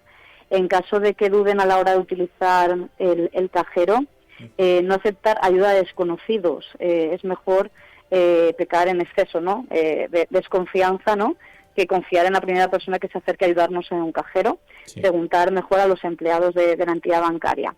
Si se pueden utilizar los cajeros interiores, mejor que los exteriores en la calle, y siempre ocultar la clave secreta que introducimos, taparla, por ejemplo, con la mano. ¿Por qué? Porque lo que decimos, en caso de que luego sustraigan las tarjetas bancarias, si han conseguido saber esa clave, pues en este caso ya no ocurre como lo que hablábamos anteriormente, ya se pueden hacer compras de mucha mayor cantidad, ¿no? Si tienen esas claves. Dentro de lo posible, si pueden domiciliar sus pagos y evitar sacar grandes cantidades de dinero, pues mejor. Y como comentábamos antes, en caso de que se les sustraigan las tarjetas bancarias, anularlas cuanto antes y, por supuesto, denunciar los hechos ante la Policía Nacional. Esto en el banco. Luego, en el domicilio, recordar los casos de las estafas de los falsos técnicos, que hemos hablado, Juanfran, en muchas ocasiones, ¿no? Pues el técnico del gas, de la luz, desconfiar siempre. Normalmente la empresa que nos provee esos servicios nos va a avisar previamente, y nunca el que vaya a venir a revisar nos va a cobrar por ello, sino que siempre se cobrará en la factura, ¿de acuerdo? Entonces, nunca permitir el acceso al domicilio de alguien que se haga pasar por un técnico de la luz, del gas. Desconfiar siempre, mejor llamar a la compañía de luz o del gas para asegurarse, pero ya decimos, normalmente avisan previamente con una carta y lo cobran siempre en la factura, nunca piden dinero por ello. Y luego, pues, para prevenir delitos, normalmente a personas mayores, en el caso en la calle, pues lo que decimos también para el resto de ciudadanos, en aglomeraciones, vigilar las pertenencias, los bolsos, intentar llevarlos a modo de bandolera para evitar tirones, no colgado en el hombro, y no guardar objetos de valor o personales en los bolsillos traseros, que es habitual ver a personas que en el bolsillo trasero el teléfono móvil o la cartera que sobresale, pues intentar evitarlo para evitar ser víctimas de determinados delitos. Recordamos, muy importante, la denuncia. La denuncia es necesaria para una adecuada respuesta policial. También, si no, llamar al 091 para dar notificación de algo que nos acabe de suceder, o si sospechamos de cualquier cosa, también ahí está el 091. Y nada, recordar que desde la Policía Nacional se lleva a cabo distintos planes dirigidos a diferentes sectores de la población, y uno de ellos es el Plan Mayor Seguridad, destinados a las personas mayores y a quienes trabajan para prestarle asistencia a ellas, para que estén mejor formados. Y este Plan Mayor Seguridad, pues se difunden consejos como los que acabamos de dar, a través de charlas informativas sobre seguridad, pues en centros de mayores, en asociaciones de vecinos, en distintos centros, ¿no? Donde se encuentran personas de avanzada edad. Y si a alguna persona pues les gustaría tener mayor información sobre este plan, o que se acudiese a distintos centros para dar algún tipo de charla, pues pueden escribir al correo protegealmayor@policia.es, protegealmayor@policia.es, para que para hacer llegar más estos consejos a este sector de la población. Pues dicho queda, y que tener mucho cuidado. Primero, como bien has dicho, físicamente con el tema de los cajeros donde usas la tarjeta, y luego pues las estafas ciber, que estamos ahí a la orden del día. Laura, un auténtico placer, como siempre, charlar con vosotros, y muchísimas gracias por aportar vuestro granito de arena para mejorar la sociedad aquí en Mañana es Tarde. Laura Ripoll, portavoz de Policía Nacional. Un abrazo muy grande. Un abrazo, Juan.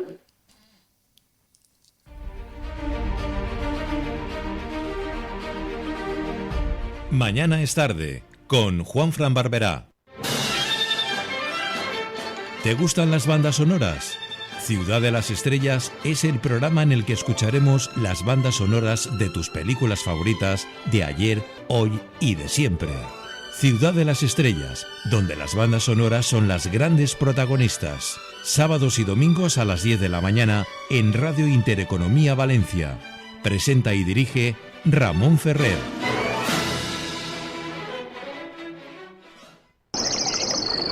Hay vinos que honran historias con cada sorbo. Así es Veterum, más que vino, legado, tradición y la fuerza de viñas viejas. Elaborado en Utiel Requena con las cepas de los primeros fundadores de Coviñas. Veterum rinde homenaje a quienes iniciaron ese camino. Veterum, lo que el viñedo viejo ofrece: calidad, historia, alma. Veterum, vinos con raíces profundas. Una escapada en pareja, una aventura en familia y con mascota, una cita de negocios, una quedada con amigos, o simplemente porque tú lo vales. Cualquier motivo sirve para sacar tu lado más casual, ponerte en modo viaje y disfrutar de una experiencia tematizada en Casual Hoteles. Hazte bicasual y consigue un 10% de descuento. Casual Hoteles. Elige destino. Elige tu tema. casualhoteles.com. Tiempo de descuento, el programa deportivo que repasa toda la actualidad del Valencia Club de Fútbol, Levante Unión Deportiva, Valencia Basket y todo el deporte valenciano, de lunes a viernes de 3 a 4 de la tarde. Con el mejor análisis, noticias, tertulias, entrevistas y toda la actualidad del deporte valenciano. Con la dirección y presentación de Alex Gomar, de lunes a viernes de 3 a 4 de la tarde. Escucha Tiempo de Descuento y vive todo el deporte valenciano. La Asociación de Empresas de Áridos de la Comunidad Valenciana lanza un mensaje importante para familias y estudiantes de entre 16 y 25 años. ¿Sabías que hay ciclos formativos que garantizan el trabajo y desarrollo profesional y personal en el sector de los áridos? Trabajo garantizado y bien remunerado. Inscripciones hasta el 2 de junio llamando al 626-288-220. Veus de Festa, con Juanfran Barberá. Todos los lunes de 7 a 8 de la tarde tienes una cita con los protagonistas de nuestras fiestas y tradiciones. Veus de Festa, con Juanfran Barberá en Radio Intereconomía Valencia. Mañana es Tarde, con Juanfran Barberá.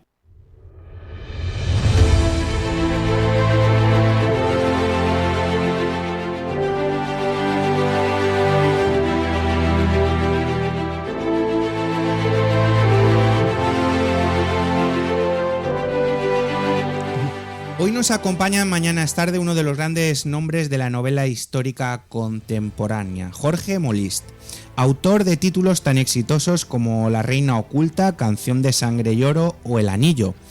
Con una narrativa ágil, rigurosa y siempre apasionante, Molist ha conquistado a miles de lectores en todo el mundo, combinando con maestría el rigor documental y la emoción literaria. Y ahora regresa, posiblemente con su obra más ambiciosa hasta la fecha, El Español, una novela que recupera un episodio sorprendente y para muchos desconocidos de nuestra historia, el papel decisivo que jugó España en la independencia de Estados Unidos. Con esta novela, Jorge Molist no solo nos ofrece una historia vibrante y emotiva, sino también una reivindicación, la de recordar y dar voz a aquellos héroes olvidados por los libros de historia. Es un placer tener hoy con nosotros a Jorge Molist. Bienvenido, Jorge. Muchas gracias, Juanfran. ¿Cómo estás? Pues encantado de estar aquí, de nuevo en Valencia, que fue mi hogar durante 2 años en mi vida. ¿Qué te motivó a centrarte en el papel de España, en la independencia de Estados Unidos? Un aspecto, por otro lado, que está poco explorado en la narrativa histórica.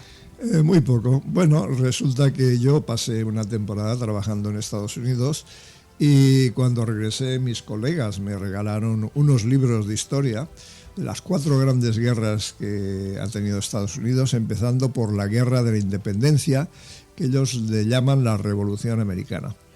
Entonces, ese ha sido el primero que me he leído y de momento el único, y terminado un libro de más de 400 páginas, me doy cuenta que no hay mención en absoluto de la participación de España en ese conflicto, cuando se elogia la participación de Francia.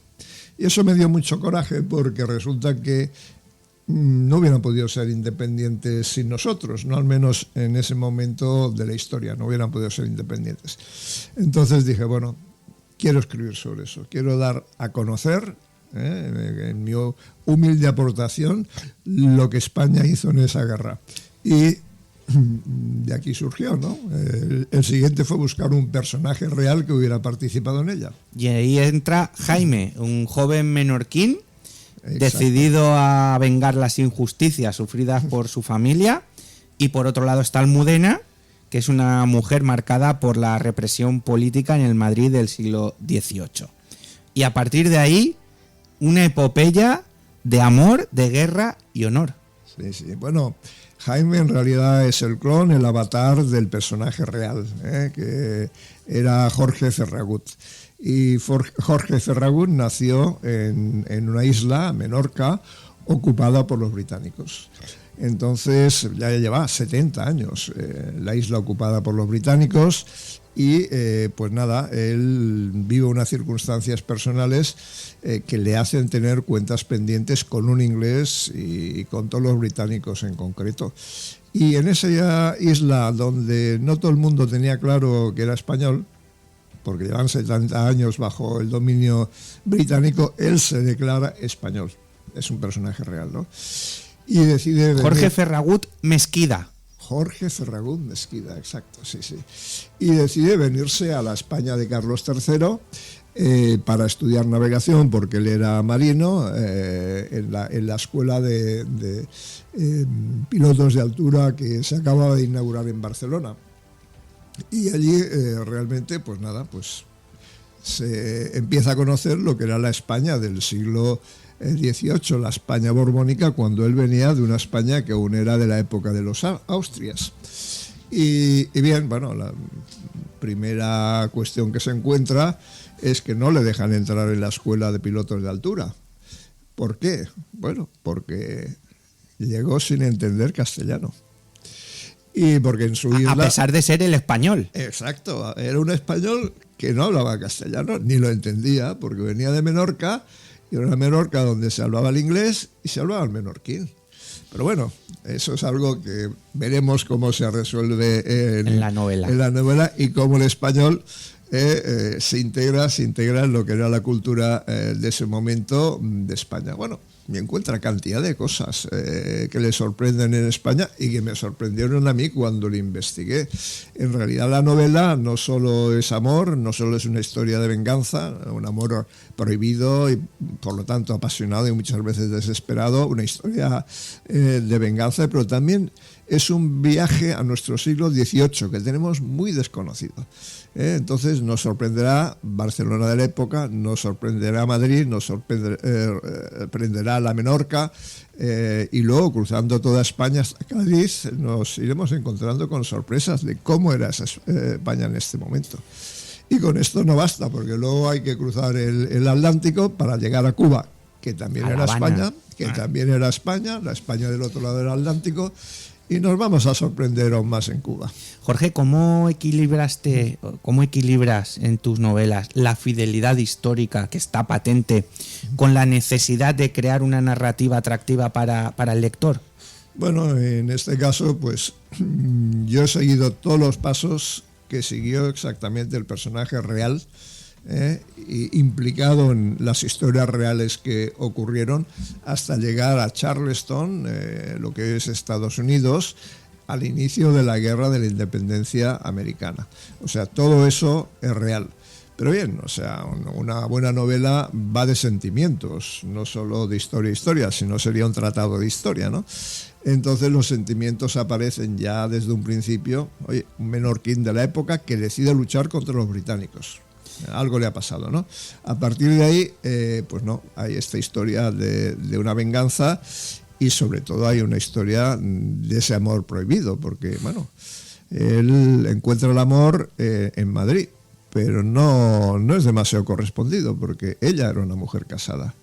Y en esa época no era como ahora. No era como ahora. Bueno.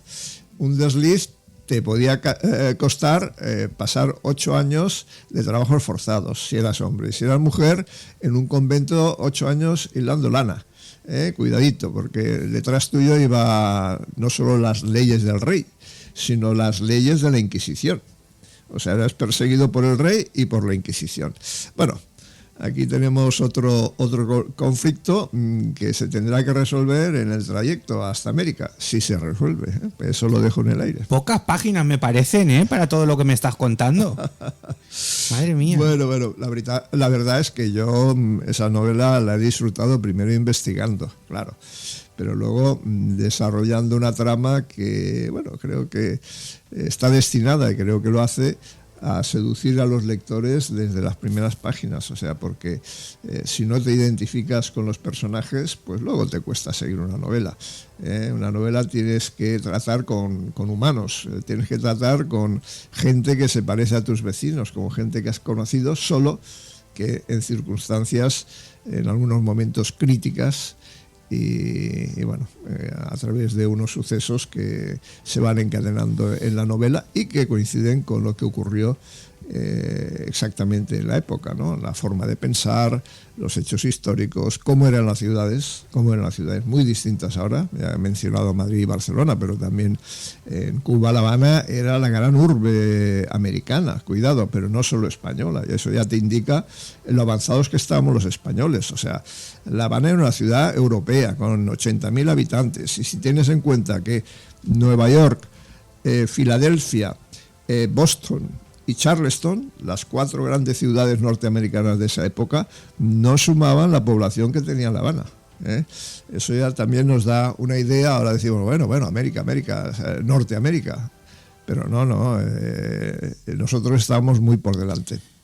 ¿Crees que la historia de España ha sido injustamente olvidada en el relato internacional? Absolutamente. ¿Y por qué pasa eso, Jorge? En parte porque yo creo que no nos hemos sabido vender lo suficiente. O sea, nuestra aproximación, por ejemplo, a los indígenas, que hoy en día hay quien critica tanto en México y en otros lugares de Latinoamérica, fue una aproximación, vamos, del todo bondadosa por lo cristiana. O sea, nosotros queríamos hacer de los indígenas ciudadanos, pero a ellos son las misiones donde se les enseñaba a indios de las praderas a cultivar y a tener ganado, y pasaban a ser españoles. En cambio, si ves el modelo británico, y holandés y otros, era usarlos y tirarlos. Así mismo, o sea, es desde luego nuestra aportación a las Américas ha sido denostada y prueba de ignorancia, ¿no? Bueno, de eso trato también, y de la aproximación que teníamos nosotros, la esclavitud, distinta que tenían otros. La esclavitud era otra de las cosas que nos sorprende. Hoy está muy, muy criticada, como es normal y lógico en nuestra forma de pensar, pero en esa época era absolutamente y universalmente admitida. O sea, los indios de las praderas tenían esclavos. La gente en África tenía esclavos blancos, que eran los que capturaban en nuestras costas. Y la esclavitud estaba en todos los lugares. Oye, ¿crees que con esta novela, con el español, se puede contribuir a una mayor conciencia sobre este capítulo de la historia? Es que me parece fundamental y que está ahí aletargado y ahí está, pero sobre todo en el ámbito educativo y cultural. Bueno, eso es lo que yo pretendo, porque para empezar ya es desconocida en España.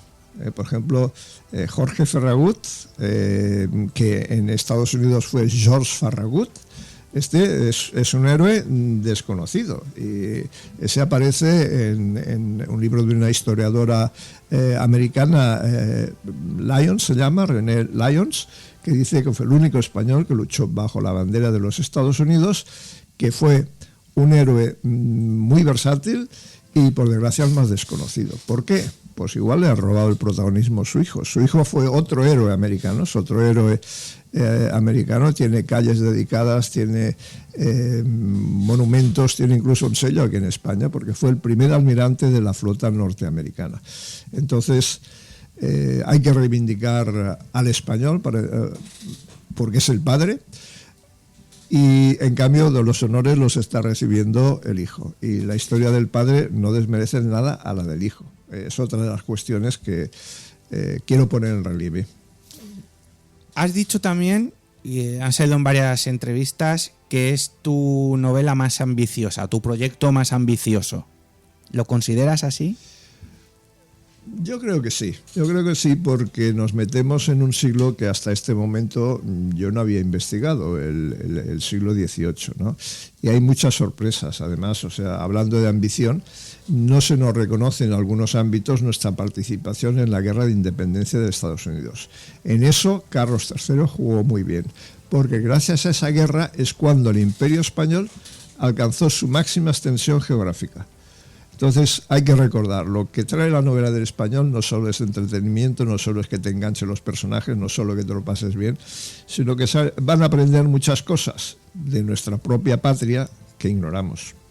Pues Jorge Molist, con el español no solo escribes una novela, sino que nos das una lección y nos ayudas un poquito más a entender nuestra propia historia, que la tenemos ahí escondida y aletargada, y que si no es por gente como tú, pues no sabríamos estos capítulos de la historia tan importantes. Pues muchas gracias, te agradezco el comentario, pero la historia es importante, pero para mí lo más importante es que pase muy buen rato el lector con los avatares que les ocurren a los protagonistas, y que realmente cuando termine diga, anda, pues he aprendido mucha historia, pero no me he dado cuenta. Pues Jorge, muchísimas gracias por estar hoy aquí y revivir un trocito de nuestra historia. Un placer, Jorge Molist, aquí en Mañana es Tarde. Un abrazo muy grande. Muchas gracias, Juanfran. Hacemos un alto en el camino y continuamos aquí en Mañana es Tarde. Mañana es Tarde, con Juanfran Barberá. ¿Te gustan las bandas sonoras? Ciudad de las Estrellas es el programa en el que escucharemos las bandas sonoras de tus películas favoritas de ayer, hoy y de siempre. Ciudad de las Estrellas, donde las bandas sonoras son las grandes protagonistas. Sábados y domingos a las 10 de la mañana en Radio Intereconomía Valencia. Presenta y dirige Ramón Ferrer. Una escapada en pareja, una aventura en familia y con mascota, una cita de negocios, una quedada con amigos o simplemente porque tú lo vales. Cualquier motivo sirve para sacar tu lado más casual, ponerte en modo viaje y disfrutar de una experiencia tematizada en Casual Hoteles. Hazte bicasual y consigue un 10% de descuento. Casual Hoteles. Elige destino. Elige tu tema. casualhoteles.com. Hay vinos que honran historias con cada sorbo. Así es Veterum, más que vino, legado, tradición y la fuerza de viñas viejas. Elaborado en Utiel Requena con las cepas de los primeros fundadores de Coviñas. Veterum rinde homenaje a quienes iniciaron ese camino. Veterum, lo que el viñedo viejo ofrece. Calidad, historia, alma. Veterum, vinos con raíces profundas. Mañana es tarde, con Juanfran Barberá.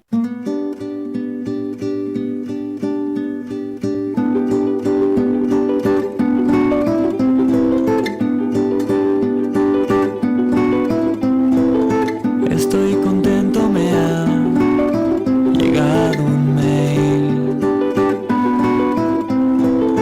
No paga nada, pero dan de comer. Y cama mañana. Hoy tenemos el placer de conversar en Mañana es tarde con Manu Valls. Es actor, dramaturgo y una de las voces más activas y comprometidas del teatro valenciano contemporáneo.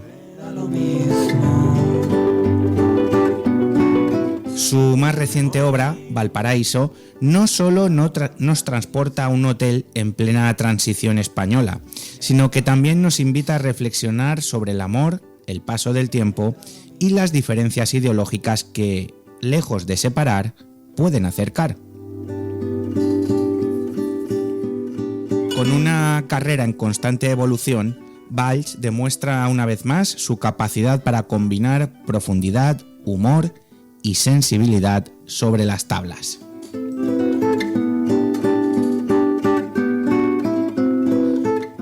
Y tenemos el placer de poder disfrutarlo desde el día 29 de mayo hasta el 1 de junio en la Sala Rusafa. Manuel Valls, bienvenido. Muy buenas, encantado de estar con vosotros. ¿Cómo estás? ¿Cómo estás? Muy bien, ¿y tú? Pues bien, bien.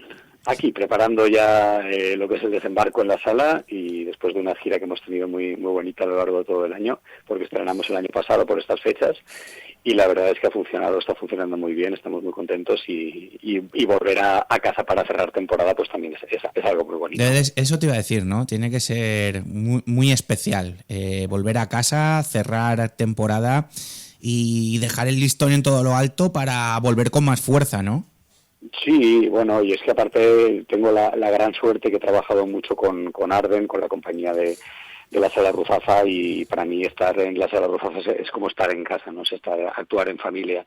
Y bueno, ya tenemos la sala muy bien de público, o sea que la gente, si le apetece, que yo creo que no lo va a lamentar en absoluto, que se espabile, porque lo mismo se queda sin entradas, que es lo más bonito que nos puede pasar también, por otro lado. ¿Cómo nació la idea de Valparaíso? ¿Qué te impulsó a escribir esta historia? Porque eres autor y a la vez eres actor.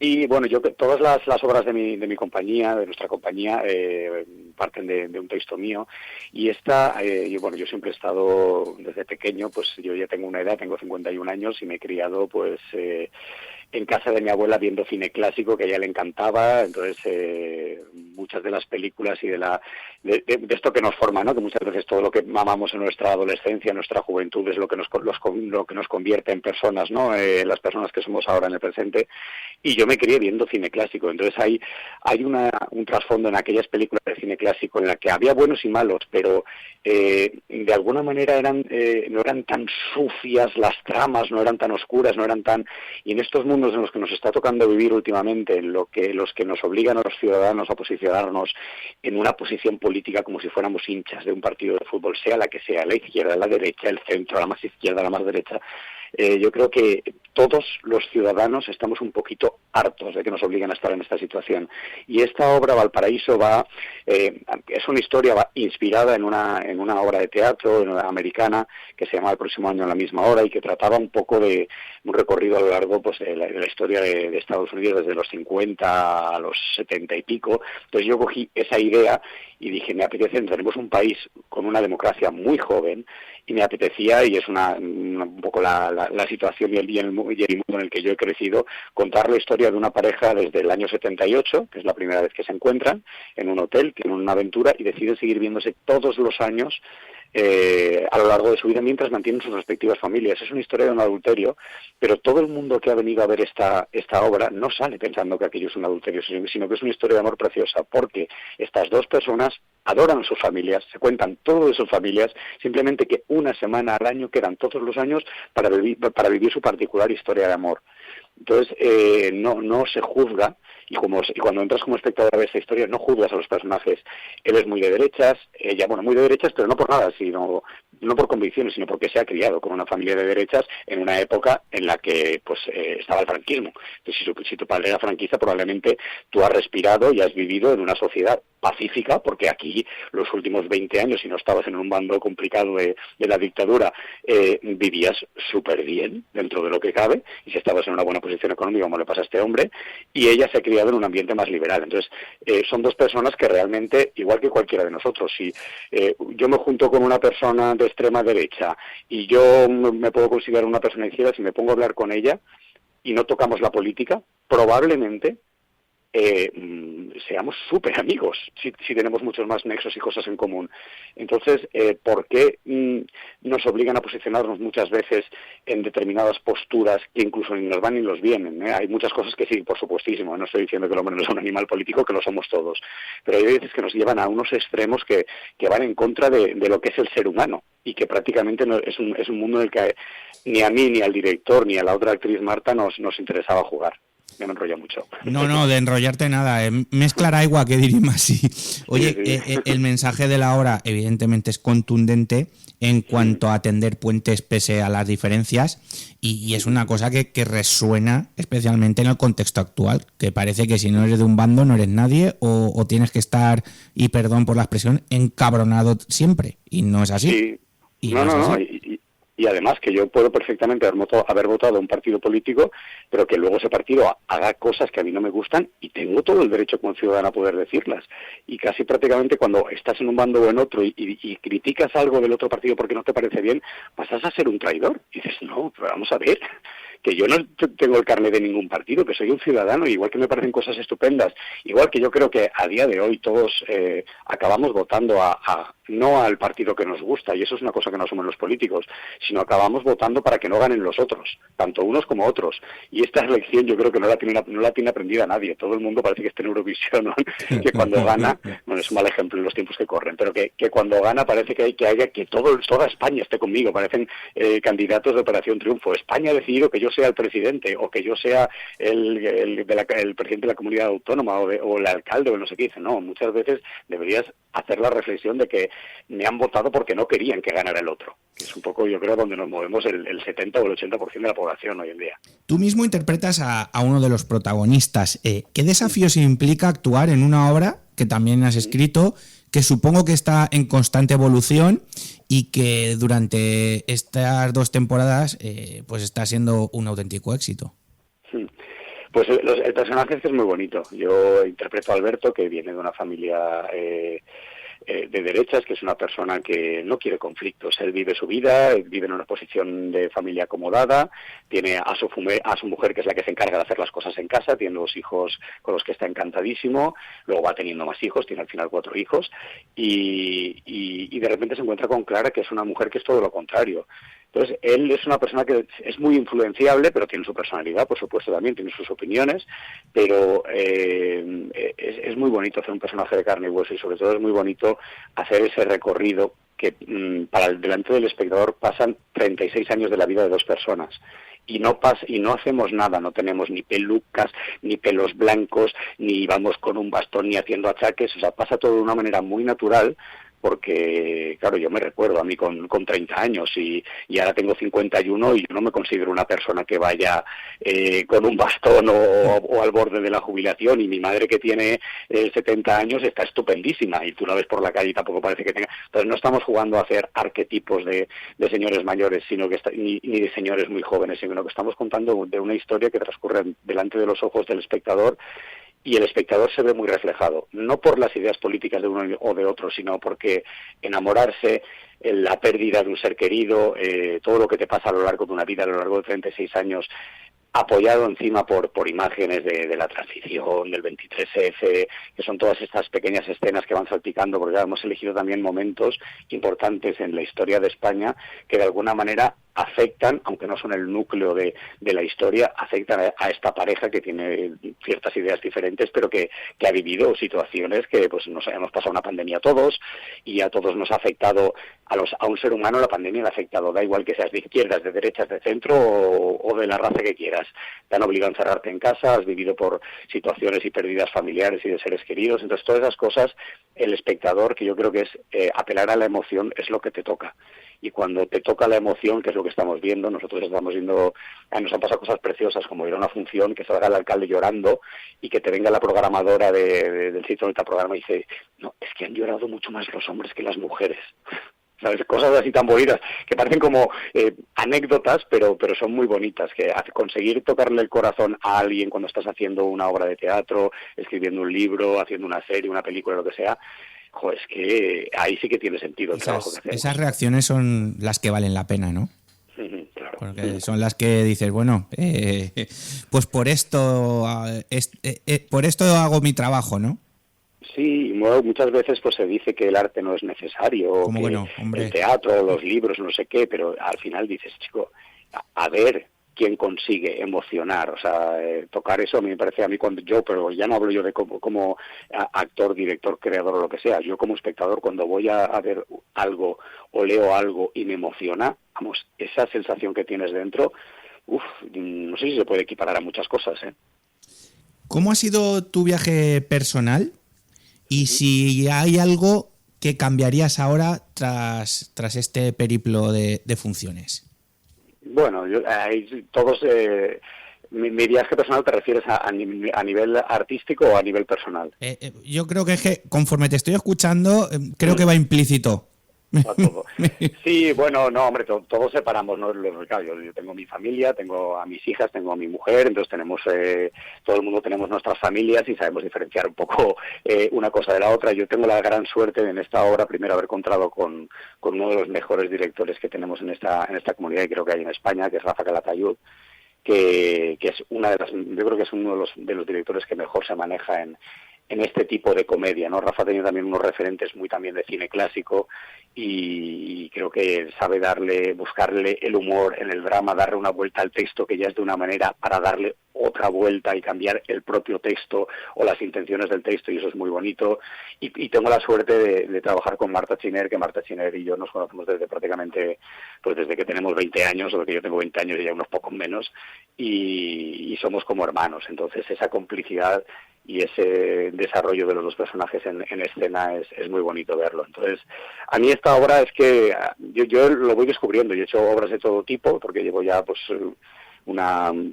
tengo algunos años, pero con esta obra, con La mujer más fea del mundo, que fue la anterior, ganamos un montón de premios y era otra temática totalmente diferente, y con esta yo creo que hemos tocado el corazón del público.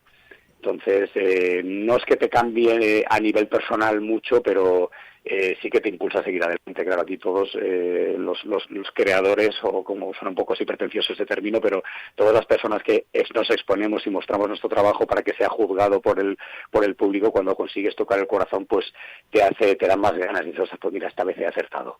Hay veces que no, habrá otras veces que fracasaremos, pero como decía, que no sé si era Samuel Beckett, que fracasa, aprende a fracasar mejor, ¿no? Entonces, que del fracaso se aprende mucho y de los aciertos también es muy importante aprender, pero no pensar que vas a acertar siempre, ¿no? Así es. Pues la cita en la Sala Rusafa, calle Denia número 55, la tenemos desde el día 29 hasta el 1 de junio, Valparaíso, de Manuel Baich, como él bien ha dicho, la dirección de Rafa Calatayud y junto a Manuel Baich, la gran Marta Chiner. Manuel, que muchísimas gracias por habernos atendido. Qué bonito es hablar de arte, de cultura y de teatro con una persona tan comprometida como tú. Te mereces lo mejor, que tengas muchos éxitos y hablamos más pronto que tarde. Un abrazo muy grande. Invitamos a toda la gente a venir porque de verdad que si no salen emocionados, ha habido un momento que incluso me he arriesgado a decir, les devolvemos el dinero, pero es que no conozco a nadie que no le haya tocado aunque sea un poquito esta obra. Estoy convencido de que así va a ser. Nos vemos en el teatro. Un abrazo, Manuel. Venga, un abrazo grande. Era Manuel Baich, el autor y además actor de la obra Valparaíso, que se presenta en la Sala Ruzafa, fin de temporada, donde, bueno, pues dentro del ciclo de compañías valencianes, pues cierran con esta gran obra que es el retrato de un amor y de un país. Manuel Baich en Mañana es tarde. Y malas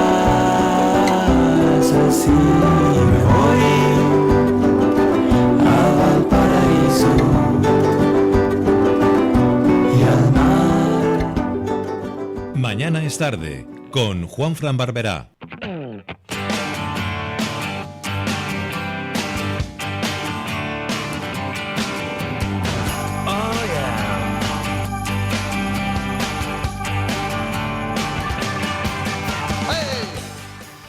Pues hasta aquí el programa de hoy, no os podréis quejar. Hemos hablado de bullying, hemos hablado de María Dueñas, de su última novela, por si un día volvemos.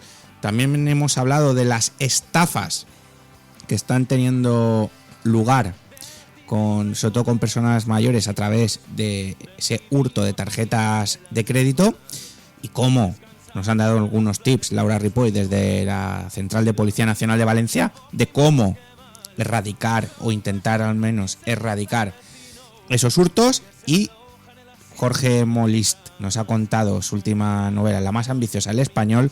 Y hemos acabado con teatro en la Sala Ruzafa, Valparaíso, desde hoy y hasta el día 1. No os la perdáis, porque con ella cierran el ciclo de compañías valencianas por esta temporada.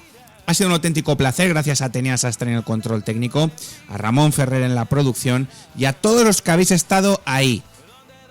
Nosotros seguimos la programación a las 3, tiempo de descuento, con Alex Gomar, el equipo de deportes, el mejor deporte en clave valenciana, aquí en esta casa, y a las 6 la actualidad de la Semana Santa valenciana y del resto de España, porque mi Paco Barea igual nos habla de Cuenca, que igual nos habla de Valladolid, que igual nos habla de La Marinera. El Flamero a las 6 de la tarde. Mientras tanto, recordaros que luego vendría Chema Ferrer a las 7 con Comer y Beber. Como veis, programación completa y de calidad, la que os ofrecemos desde Radio Intereconomía Valencia. Mientras tanto, a seguir en la mejor sintonía, que es la de la radio. Si es esta casa, mejor que mejor. Besitos y abrazos. La carretera me dice dónde debo girar, dónde debo ir deprisa, dónde debo parar, dónde dormiré solo, dónde me hará sudar. Vivo mi vida de lo que el camino da.